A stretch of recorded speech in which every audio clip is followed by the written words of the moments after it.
Bonjour à tous, je vous propose une petite synthèse du volet apprentissage par problème. Je reviens sur certains éléments sur lesquels vous avez travaillé tout au long de ce volet-là. Alors si on regarde d'abord au niveau du matériel didactique, la situation problème proposée est de type réaliste. C'est dans les faits un problème qui est à comprendre, voire à résoudre en fonction des disciplines. Ce qui est recherché, c'est une solution dans une logique de consensus. Vous vous souvenez qu'autour des discussions de groupe, il faut tomber d'accord sur le problème qu'on identifie, sur les hypothèses, et l'information, elle est à chercher, à organiser, à synthétiser à travers le matériel proposé, souvent la fameuse page dont on a parlé lorsqu'on a parlé des situations problèmes. En termes de visée éducative, les finalités, ce sont d'abord des éléments de contenu. Ce qu'on souhaite, c'est amener les étudiants à développer des connaissances déclaratives. Ensuite, on a une finalité sur les habiletés. On a déjà parlé d'habileté à résoudre des problèmes pendant le volet. Et troisième visée, attitude et comportement, au niveau notamment du travail en équipe. Les objectifs, un objectif de conceptualisation, un objectif de résolution de problèmes et un objectif d'organisation des connaissances. J'ai eu l'occasion de vous parler à 2 reprises déjà des cartes conceptuelles mises en place dans certains programmes.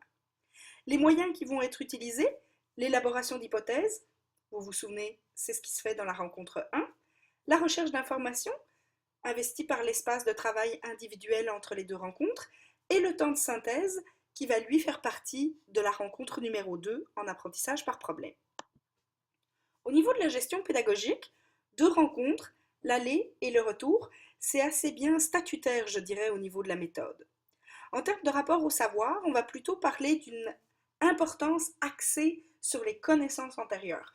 Vous savez comment à la première rencontre, elles sont extrêmement mobilisées. Et la posture qui est choisie, c'est une de type Evidence-Based Practice. Au niveau du rôle du professeur, 4 rôles que vous avez pu creuser, je dirais, coaching, échafaudage, modélisation et retrait graduel. Bien évidemment, je vous rappelle le texte de Vierzet et Hall qui parlait des postures que le tuteur prenait et comment finalement ces 4 rôles peuvent être investis en fonction du tuteur que l'on est. Au niveau de la gestion pédagogique, le focus cognitif est plutôt mis sur les nouvelles connaissances construites et synthétisées par les étudiants. Et ça, c'est un point extrêmement important. Il est essentiel que l'enseignant ne fasse pas le travail en termes de nouvelles connaissances construites et synthétisées. C'est la synthèse produite par les étudiants, c'est leur organisation et construction de connaissances qui importe.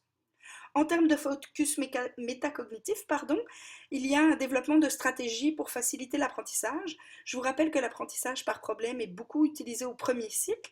C'est donc parfois l'occasion de faire prendre conscience aux étudiants qu'il existe des stratégies d'apprentissage multiples qui sont parfois bien plus complexes que celles qu'ils ont pu mobiliser dans les niveaux d'études antérieurs. Le problème en lui-même, il est mal défini et il est présenté comme une suite de faits dans une situation. Donc il est essentiel que l'enseignant se tienne à cette formulation-là du problème. En termes d'organisation de l'information, l'organisation est rassemblée, organisée et structurée par les étudiants. Donc évidemment, ça fait le lien avec ce que je viens de dire au niveau du problème qui était mal défini. C'est vraiment le travail de l'étudiant que d'organiser et structurer les connaissances. Alors voilà, j'espère que vous avez appris des choses sur l'apprentissage par problème et que vous avez bien hâte de le mettre en pratique.